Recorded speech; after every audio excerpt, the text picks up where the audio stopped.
Hello students, good morning friends. Tapovan group of સ્કૂલમાં આપનું હાર્દિક સ્વાગત છે.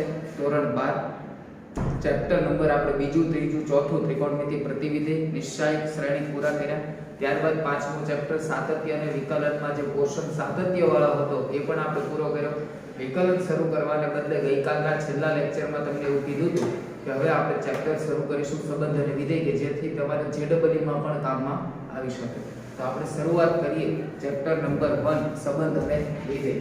આમ બોરિંગ ચેપ્ટર ખરું, પણ તમે જો એક એક ફંદે એને સમજતા જાઓ તો એક પણ ટોપિક એનો અઘરો નથી, બરાબર? તો જોઈએ ચેપ્ટર નંબર 1 સંબંધ અને વિધેય. સંબંધ અને વિધેય. ચાલો તો પહેલા સંબંધની વાત કરીએ તો સંબંધ ઇંગ્લિશમાં એને કહેવાય રિલેશન. સંબંધ ઇંગ્લિશમાં એને કહેવાય રિલેશન. તો આ જે 11મા ધોરણમાં તમારે સંબંધ અને વિધેય આવી ગયું એના જેવું જ છે. તો એની જે વ્યાખ્યા હતી એ જ વ્યાખ્યા જો યાદ હોય તો આપણને ગઈકાલનો યાદ નથી, આજથી આવડત ક્યાં યાદ રહે? તો જોઈએ સંબંધની વ્યાખ્યા શું કહેતી હતી તે કે અરિક્ત ગણ A અને B માટે, અરિક્ત ગણ એટલે કે ખાલી ગણ ન હોય, એમાં કંઈક ને કંઈક હોય, અરિક્ત ગણ A અને B માટે A ક્રોસ B ના કોઈ પણ ઉપગણને, A ક્રોસ B ના કોઈ પણ ઉપગણને, હવે અહીંયા ઉભો રહી જાવ છું.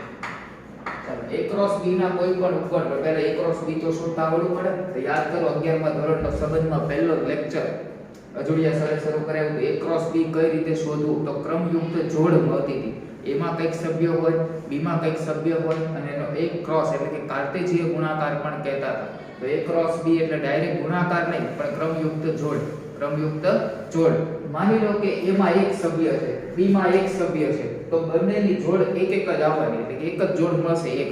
એના કોઈ પણ ઉપગણ, તો જો ગણમાં એક જ સભ્ય હોય તેનો ઉપગણની સંખ્યા કેટલી? તો કે 2 ની n ઘાત, 2 ની n ઘાત. તો A ક્રોસ B ના કોઈ પણ ઉપગણને A થી B પરનો સંબંધ કહેવાય. A થી B પરનો સંબંધ કહેવાય. અને કોઈ પણ ઉપગણ તમે લઈ લો, માની લો ગણમાં 2 સભ્ય આવ્યા, આમાં પણ 2 છે, આમાં પણ 2 છે, ટોટલ એની જોડી બનાવો તો 4 મળે. એના ઉપગણ લખો તો 2 ની 4 ઘાત એટલે 16 મળે. એ 16 જે ઉપગણ છે એમાંથી કોઈ પણને તમે લઈ શકો, એને A થી B પરનો શું કહેવાય? સંબંધ. એને A થી B પરનો સંબંધ કહેવાય. અથવા એને દર્શાવાય શેના વડે? તો કે તેને એ પછી જે સંબંધ આપેલો હોય તે, માની લો કે અહીંયા કોઈ R આપેલો છે, સંબંધ R, A R B, અને વંચાય A related to B, A related to B વડે દર્શાવાય. A રિલેટેડ ટુ B વડે દર્શાવાય. એટલે કે આ જે કોઈ પણ સંબંધ છે R A ક્રોસ B માં તો હોય જ. તો R ઉપગણ છે A ક્રોસ B, R ઉપગણ છે A ક્રોસ B. માની લો કે સંબંધ કેટલા બનશે એની સંખ્યા માંગી હોય તો A થી B પરના કુલ સંબંધોની સંખ્યા, A થી B પરના કુલ સંબંધોની સંખ્યા, જેટલા ઉપગણ એટલી સંખ્યા. માની લો કે આ બેમાં 2 સભ્ય છે, ક્રમયુક્ત જોડ મળે 4, તો 2 ની 4 ઘાત એટલે 16. તો જેટલા ઉપગણ હશે એટલા સંબંધની સંખ્યા થશે. તો ઉપગણ શોધવાનું જો સૂત્ર યાદ હોય 2n, તો એ જ number of A cross B, 2 number of A cross B, અથવા 2 number of A into number of B, 2 number of A into number of B. આ એમસીક્યુ ઘણી વખત આવતો હોય છે. આખું ચેપ્ટર પૂરું થાય ને એટલે આવા 3-4 હશે. કુલ સંબંધની સંખ્યા મેળવો, વ્યાપ્ત વિધેયની સંખ્યા મેળવો, એવા અલગ અલગ એમસીક્યુ આવશે. એટલે સંબંધની સંખ્યા વાળું સૂત્ર યાદ રાખજો. સંબંધની સંખ્યા એટલે જેટલી ઉપગણની સંખ્યા એટલી સંબંધની સંખ્યા, જેટલા ઉપગણની સંખ્યા એટલી સંબંધની સંખ્યા. એના પછી ઉદાહરણ લઈને સમજીએ. માની લો A બરાબર ગણમાં તમને આપેલું છે 1 0 અને B બરાબર ગણમાં આપેલું છે 2 3. તો A ક્રોસ B મેળવો. A ક્રોસ B મેળવો, ત્યારબાદ એના સંબંધ પણ લખો. તો પહેલા હું A ક્રોસ B લખી નાખું. તો A ક્રોસ B એટલે આ બંનેનો કાર્ટેશીય ગુણાકાર, 1 0 નો ગુણાકાર કાર્ટેશીય કોની સાથે? તો કે 2 3 સાથે. યાદ કરો તો પહેલા કૌંસમાં છે કે 1 1 સાથે 2 1 સાથે 3. એ જ રીતે 0 તો 0 સાથે 2 અને 0 સાથે 3 થઈ ગયા. આ જોઈ તમે કાર્ટેશિયન ગુણાકાર. આના સંબંધ તમને માંગેલા હોય તો આના સંબંધ આપણે લખીએ. ચાલો પહેલો સંબંધ એટલે આના ઉપગણ. તો ચલો આ ચાર સભ્યો હોય તેના ઉપગણ શોધો હોય તો 2 ની 4 ઘાત 16 મળે. 2 ની 4 ઘાત કેટલા મળશે? 16. કયા તો પહેલો સંબંધ r1 લખું છું 5. r1 5. બીજો સંબંધ r2 ગણમાં સિંગલ લખી નાખો. ચલો 1 2. એ જ રીતે r3 એટલે એ કોણ આવશે? 1 3. r4 0 2. ચલો આગળ જાઓ તો r5 કોણ આવશે? 0,3. r6 બબ્બેની જોડી સિંગલ પૂરા થઈ ગયા ને. હવે બબ્બેની જોડી લો. ચાલો 1 2 સાથે 1 3. ચાલો r7 1 2 ફિક્સ રાખો. 1 3 ને ગોળી મારવાના પછી તો કે 0 2. r8 કોણ આવવાનું? 1 2 તો છે એની સાથે આવશે 0,3. r9 બોલો 1 3 સાથે કોણ આવવાનું? 0,2. r10 તો 1 3 સાથે કોણ આવવાનું? 0,3. ચાલો r11 બોલો કોણ છે? 1 3 પછી 0 2 તો 0 2 ની સાથે કોણ આવશે? 0,3. r12 બબ્બે વાળા પૂરા થઈ ગયા. હવે 3 3 ની પેર બનાવો. ચાલો તો 1 2 1 3 0,2. આગળના r13 r13 બોલો કોણ આવે? 1 2 1 3 અને 0,3. આગળના r14 14મો. ચલો 1 2 1 3 0 2 0 3 આવે. છેલ્લા ત્રણ લઈ બોલો 1 3 0 2 અને 0 3. આગળના હવે વધારાનો તો કે r16 મો એટલે કે ગણ પોતે આખો લખી નાખો. 1 2 1 3 0 2 અને 0 3. હજી એક બાકી r15 બબ્બે માં બધા આવી ગયા. 3 3 માં જુઓ તો કોણ તો કે 1 2 1 3 0 2 1 2 1 3 0 2 1 2 1 3 0 3 1 2 1 3 0 3. છેલ્લા ત્રણ 1 3 0 2 0 3 1 3 0 2 ને 0 3. તો બાકી કોણ તો કે 1 2 0 2 0 3 1 2 0 2 0 3. તો 1 2 0 2 અને 0 3. આ થઈ ગયા એના 16 ઉપગણ. આ થઈ ગયા એના 16 ઉપગણ. યાદ રહેશે. આ જેટલા તમે ઉપગણ લખ્યા એ તમારા સંબંધની સંખ્યા. તો આમાં સંબંધ કેટલા મળે તો કે 16. કોના ઉપર યાદ રહે? કોના ઉપર આધાર રાખે? તો કે 2 ની ઘાત એટલે ઉપગણની સંખ્યા ઉપર. તો ઉપગણની સંખ્યા કોના ઉપર ડિપેન્ડ છે? જે ક્રોસ b માં ઘટકો છે એના ઉપર. જે ક્રોસ b માં જે ઘટકો છે એના ઉપર. યાદ રહેશે. તો આગળ આ તો તમે અહીંયા સુધી તો જોઈને જ આવ્યા હતા. આ ખાલી મેં તમને 16 સંબંધ લખાવ્યા. આગળ આમાં ટાઈમ નહીં બગાડતા લખીએ આગળ એના પ્રકાર કે ભાઈ સંબંધના પ્રકાર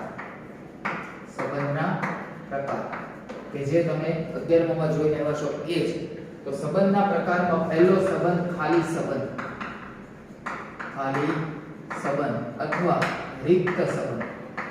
ઇંગ્લિશમાં ઘણા બધા નામ છે. Null relation, void relation, empty relation. ખાલી સંબંધ એટલે ખાલી ગણ કોને કહેતા? જે ગણમાં એક પણ સભ્ય ના હોય એને ખાલી ગણ કહેવાય. તો ખાલી સંબંધ કોને કહેવાય?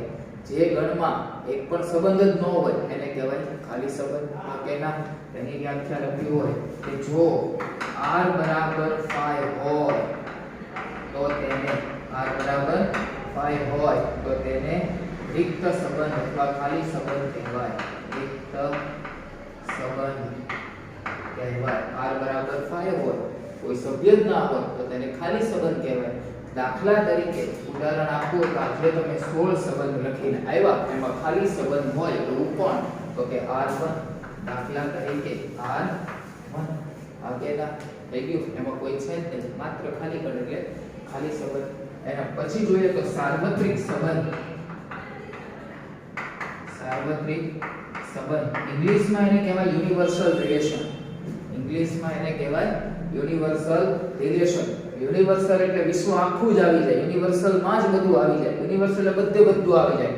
તો આજે a ક્રોસ b ના બધા જ ઘટકો છે આવી જતો એવો કયો સંબંધ? તો એવો 16 નંબરનો સંબંધ. હા કે ના?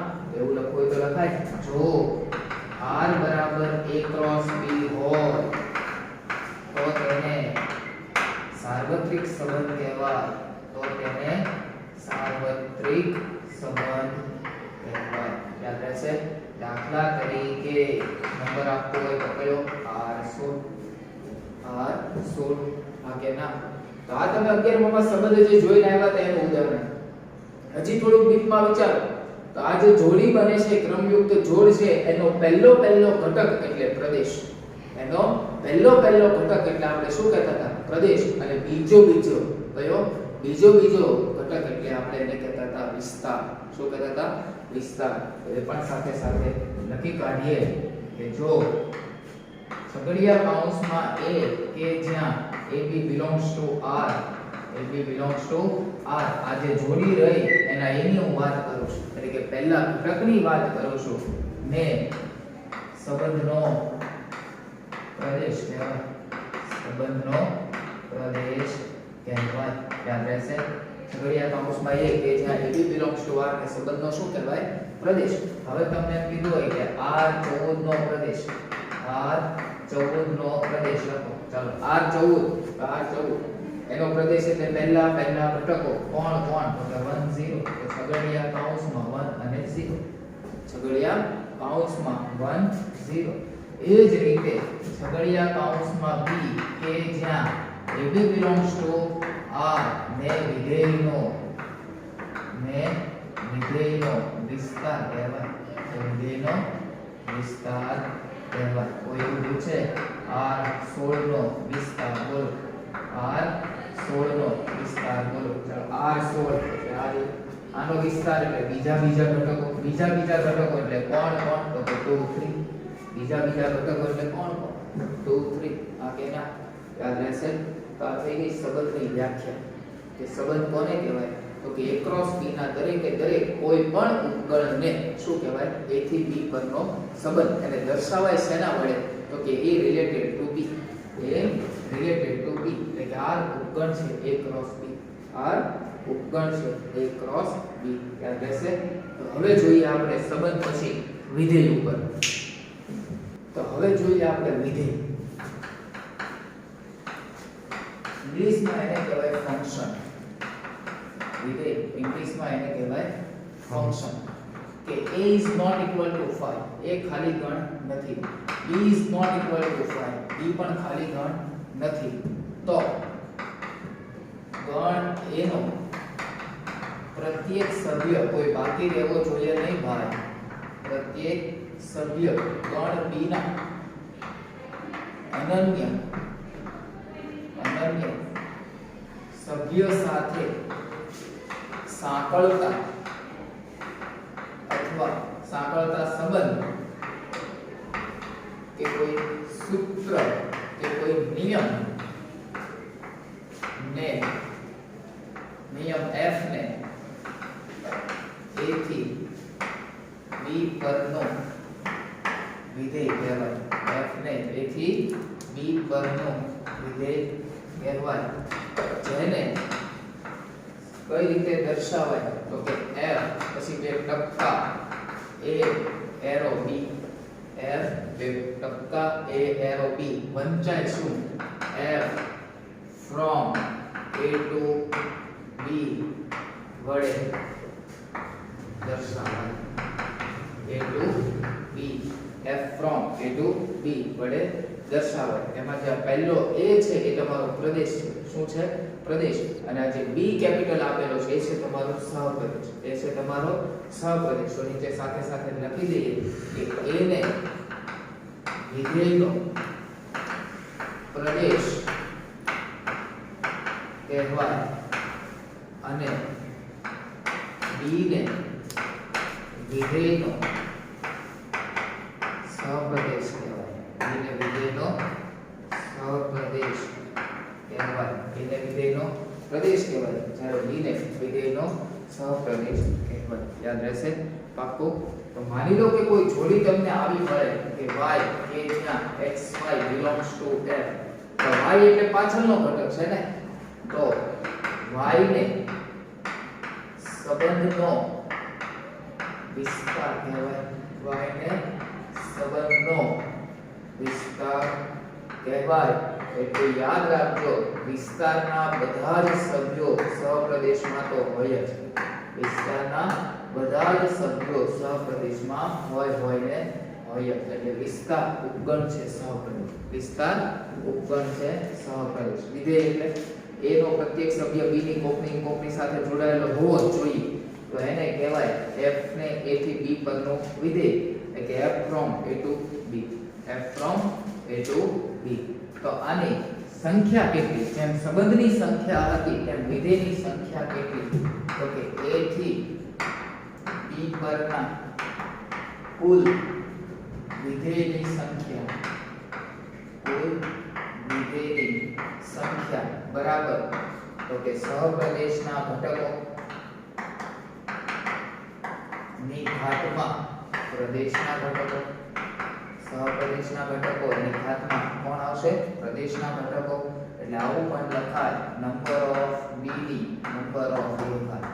નંબર ઓફ b ની નંબર ઓફ a ઘાત. ત્યાં રહેશે પેલામાં ઉપગણ જેટલી હતી જ્યારે આમાં નંબર ઓફ b ની નંબર ઓફ a ઘાત. હવે જોઈએ વિધેયના પ્રકાર. પણ વિધેયના પ્રકાર જોતા પહેલા હવે જે હું ગ્રાફ કરું છું, જે કંઈ દોરું છું એ તમારે લખવાનું નથી. એ તમને ચાલુ ખબર પડી જશે. હું ચાર આકૃતિ દોરું છું. માની લો આવું કરું છું 1 2 3 4 5 6 અને 7 1 2 3 a b c 1 2 3 4 5 6 1 2 3 4 a b c અને d અને e. બરાબર. આ 1 છે એ 4 સાથે જોડાય છે, 2 5 સાથે જોડાય, 3 6 સાથે જોડાય છે. અહીંયા જો તો 1 5 સાથે, 2 5 સાથે, 3 પણ 5 સાથે અને 4 પણ 5 સાથે જોડાય છે. તો હજી એક ગ્રાફ આપી દો 1 2 3 4. અહીંયા આપેલું છે ખાલી 5. ઓકે. અહીંયા જો 1a સાથે, 2b સાથે, 3c સાથે, 1a સાથે જોડે, b સાથે જોડે, 2a સાથે જોડે, 2c સાથે જોડે, 3b 3d 3e 4c 4d 4.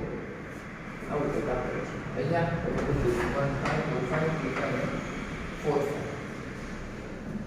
આપણે પહેલેથી શરૂઆત કરીએ. આ જે ડાબી બાજુનો ગોળો છે એ તમારો પ્રદેશ છે, જમણી બાજુનો છે એ તમારો સહપ્રદેશ છે. પ્રદેશ સહપ્રદેશ, પ્રદેશ સહપ્રદેશ, પ્રદેશ સહપ્રદેશ, પ્રદેશ સહપ્રદેશ. Got it? જો ડાબી બાજુના સભ્યો કોઈ એક જ સાથે જોડાતા હોય, એક કરતા વધારે નહીં, 1 માંથી 13 નીકળે 4 પાસે, 2 માંથી 5 પાસે, 3 માંથી 6 પાસે, કોઈ બીજા સાથે જોડે છે? એનો મતલબ 3 માંથી 2 તીર નીકળ્યા ખરા? ના.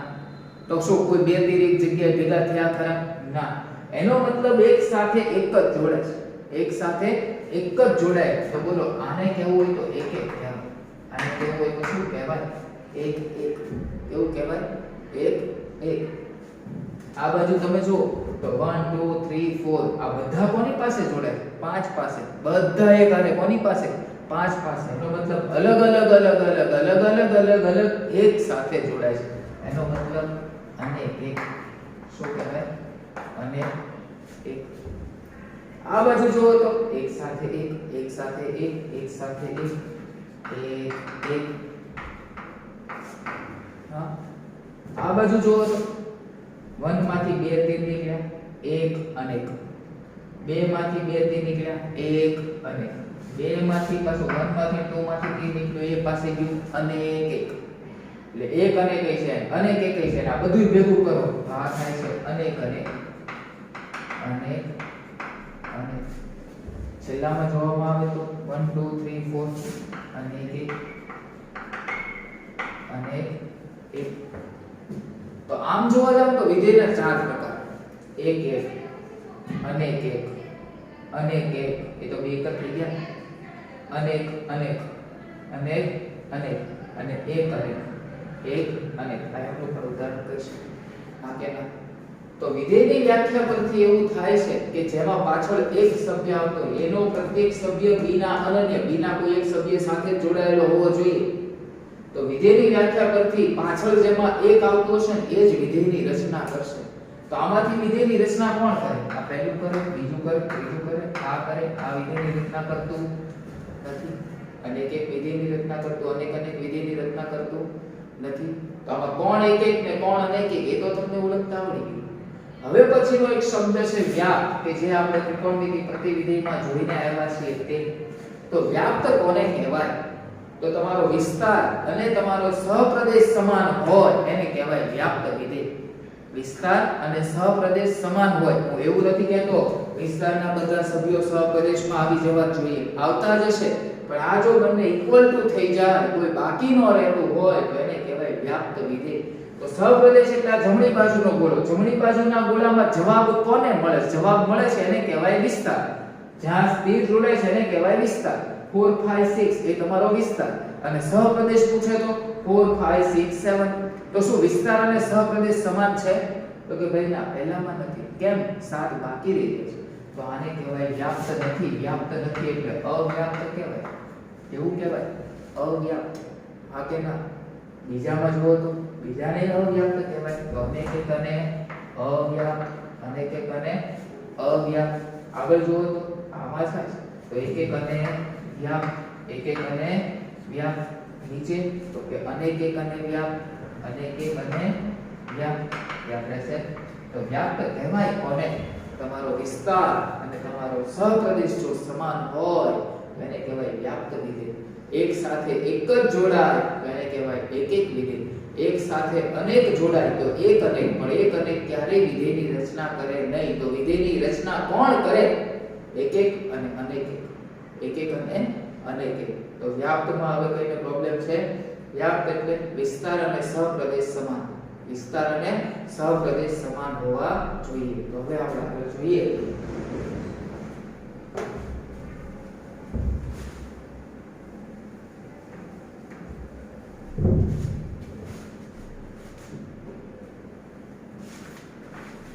તો આગળ વિધેયના પ્રકાર. વિધેયના પ્રકાર. એમાં પહેલું એક એક વિધેય. વિધેયના પ્રકાર. એમાં પહેલું એક એક વિધેય. ધારો કે f from b a to b એક વિધેય છે.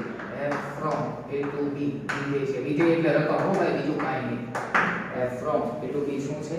એક રકમ તમને આપેલી છે. for all દરેકે દરેક x1 અને x2 ની કિંમત માની લો તમે r માંથી લીધી કે a માંથી લીધી, જેમાંથી તમને આપ્યો એમાંથી. માની લો કે આ કિંમત સમાન નથી. x1 અને x2 સમાન નથી. એની પાસે તમે મૂલ્ય તપાસો છો. f of x1 is not equal to f of x2 થાય તો f ને એક એક વિધેય કહેવાય. f ને એક એક વિધેય કહેવાય. આ દાખલા જોશો ત્યારે વધારે આઈડિયા આવશે. ફરીવાર બે કિંમત અલગ અલગ, જવાબય અલગ અલગ. કિંમત અલગ અલગ, જવાબય અલગ અલગ. જો આવું થાય તો એને કહેવાય એક એક. એને કહેવાય એક એક. કિંમત x1 અને x2 ને હું કિંમત કહું છું, જ્યારે f of x1 અને f of x2 ને મૂલ્ય અથવા તો જવાબ કહું છું. કિંમત અલગ અલગ અને જવાબ પણ અલગ અલગ હોય તો એને કહેવાય એક એક વિધેય. અથવા આને બીજી રીતે લખવું હોય તો પણ લખી શકાય. for all x1 x2 ની કિંમત માની લો r માંથી લીધી. માની લો બેના જવાબ સમાન છે. f of x1 બરાબર f of x2. જવાબ સમાન.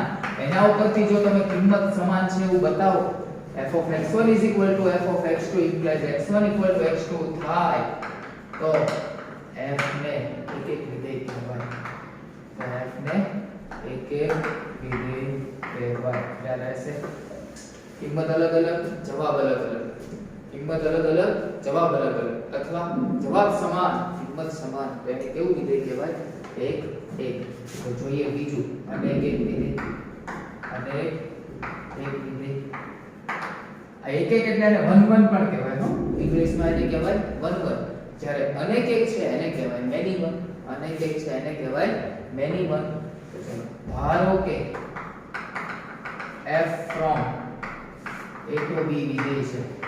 f from a to b વિધેય છે.